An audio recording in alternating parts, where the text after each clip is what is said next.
Welcome to this lecture series in real analysis. Today we will define the notion of the derivative of a function. It's just an extension of the previous lecture.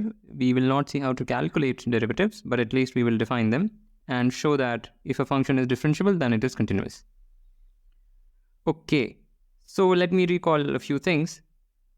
So we will recall the definitions of cones and tangents. I don't want to recall the definition of a right ray. A right ray is just a ray starting at a point in the coordinate plane and moving towards the right. So the x coordinate increases, that's all. So let's not recall formally what the definition was.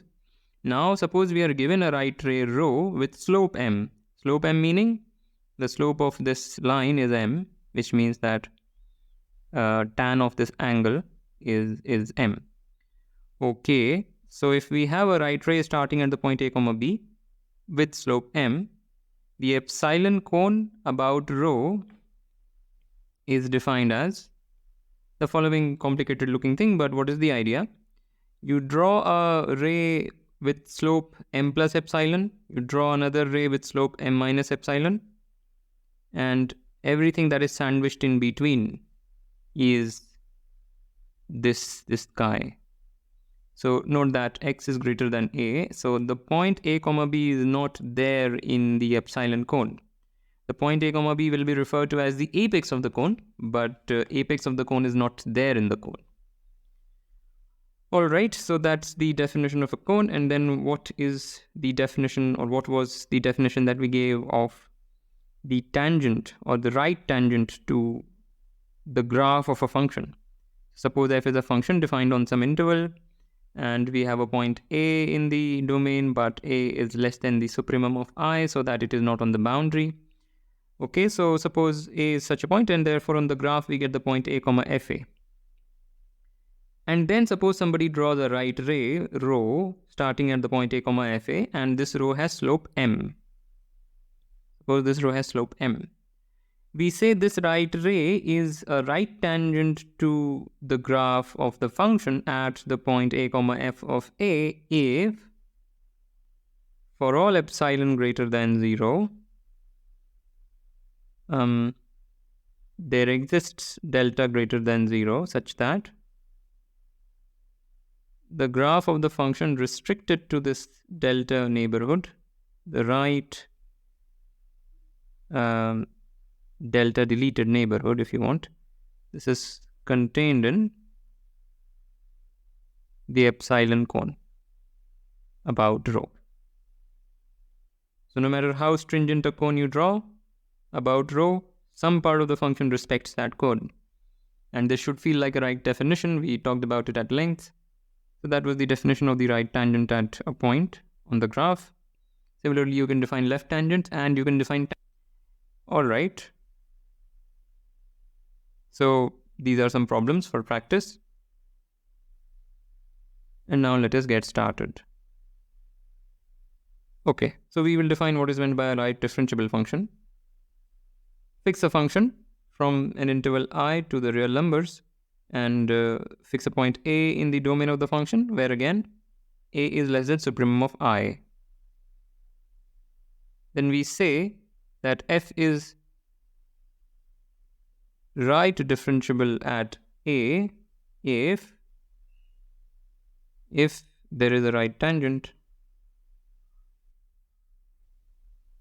to the graph of the function at the point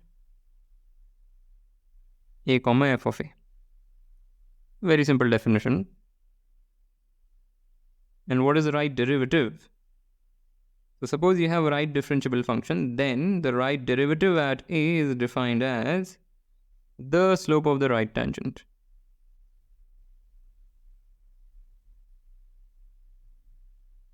So last time we showed that if there is a right tangent to a point on the graph, there is only one. There cannot be two different right tangents. So this is a well-defined concept. If the function is right differentiable at a, the right derivative is a number, a real number. And that is written as that. This is not such a great notation because there is a subscript and that can mess with the subscript that might already be present in the name of the function.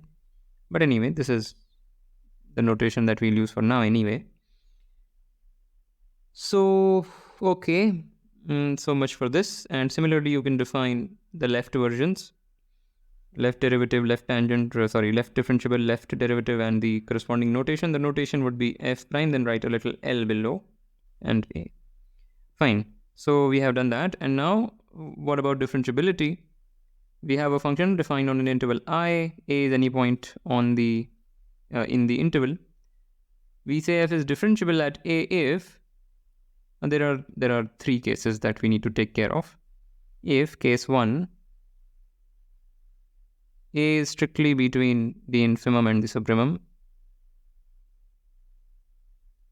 So in this case, we say f is differentiable if f is both right and left differentiable at A and the right and left derivatives match.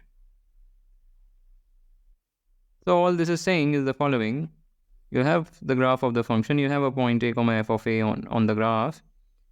We say f is differentiable if the right tangent and the left tangent, they together form a straight line.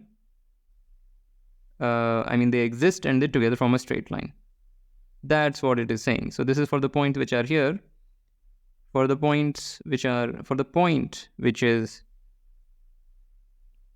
the infimum, if the infimum is there in the interval.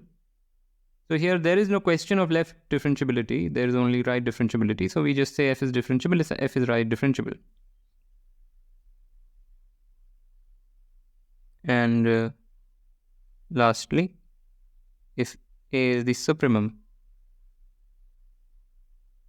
here there is no question of right differentiability. So we say f is differentiable if f is left differentiable. And what is the derivative? We have defined the notion of differentiability. What is the derivative? So for such kind of A, the derivative is either the right or the left derivative. They are equal, so whichever one you want to write.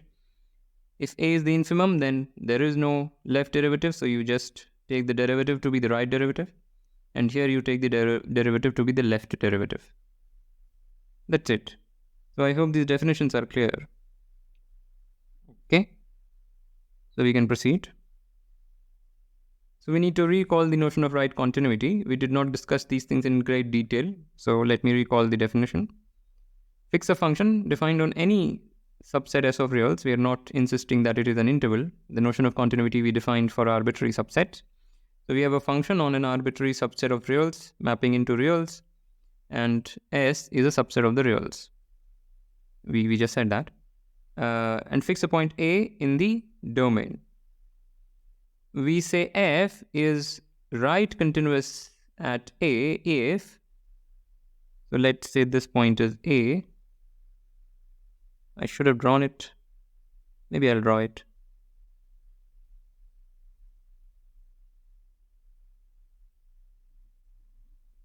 So this point is A. Therefore, not therefore, but this point is on the graph of the function. So it is A comma f of A. Okay. So when do we say f is right continuous at A? We say it is right continuous at A if whenever we draw a right epsilon band about the point A comma f of A, whenever or for all epsilon greater than 0, there is a delta greater than 0 such that the graph of the function in this right delta neighborhood of A is contained in the right epsilon band about A comma f of A. So pictorially, there is some delta such that the function in this entire region, something like that. So in this interval, the function respects the epsilon band, meaning it is tamed by the epsilon band, it is within the epsilon band, right epsilon band, but after that it may do whatever. That's it. I'm just recalling the definition in some detail. Of course, you are supposed to know this by now. Okay, so let's proceed. Okay, so now we'll show the main thing, that differentiability implies continuity. We'll prove the or show the one-sided version and then state the two-sided version. So suppose we have a function defined on an interval, and a is a point which is not the right boundary point. Then, if f is right differentiable at a, then f is also right continuous at a. Typically in textbooks, this is done after one defines the derivative using limits and so on. So far, we haven't even used the notion of a limit, but still we can prove it because we have geometric definitions. And we can actually see it rather than having a textual proof. We can see why this is true. And in fact, the power of it, this is in some sense a very weak result. You don't really need the full power of right differentiability, but that will be made evident in the proof. Okay, so here is a picture. First we assume, so we want to prove this, meaning I'm putting that in quotes because I won't be writing the formal proof, but I will be trying to show the formal proof. And to do that, first we assume f is, or we assume that f is right differentiable at a, and we want to show that f is right continuous at a. Now, since it is right differentiable at a, we can find a right tangent to the graph of the function at the point a comma f of a. Let's say this has slope m. I don't think that will feature anywhere, but anyway, so let rho be the right tangent to gamma f at that point. All right. And what do we want to do? We want to locate, we wanted to show that f is right continuous. That's our goal. So we choose an epsilon and make the right epsilon band. So let epsilon greater than 0. And this green region, this region is the right epsilon band about the point a comma f of a. To show right continuity, as we just recalled the definition, what we need to do is to find a delta such that the graph of the function within this tolerance region in the right neighborhood of a is contained in the right epsilon band. That's what we want to do. Okay, and we have to exploit the right differentiability. So by definition of right differentiability, if you make any cone, let's take alpha, some positive number, and consider the alpha cone. So I'll draw it rather than write. Just draw the alpha cone. And here is the thing. From the picture, it should be clear that there is some delta, or even before that, we have this alpha cone. Let me shade it. Now, by the definition of right differentiability, we know that there is some, let me not call it delta, let me call it maybe gamma. So there is some gamma such that within this open interval, a comma a plus gamma, the graph of the function is within that alpha cone, right? That's the definition. That's by definition of right differentiability, or the fact that this is the right tangent. So there is some gamma such that within this interval a comma a plus gamma, the graph of the function is within the cone. Okay, but the cone already, or a part of the cone is already sitting within the epsilon band, the right epsilon band. So if we had chosen gamma small enough, meaning smaller than that, which we can do, we know there is some positive gamma for which this containment happens. We can always shrink that gamma so as to make it less than that. So that shrunk gamma works as a delta to witness the right continuity of the function. So all I'm saying is that just forget everything on the right side of this line, where, at least in this figure, forget everything on the right side of this line. This cone, or this part of the cone, is contained in the right epsilon band. And by right differentiability, all I'm saying is that there is some gamma such that this whole thing has the property that whenever you choose a point here, the corresponding point on the graph is within this part of the cone. That's just by the definition of right differentiability, and hence it is automatically within this band. And that's it.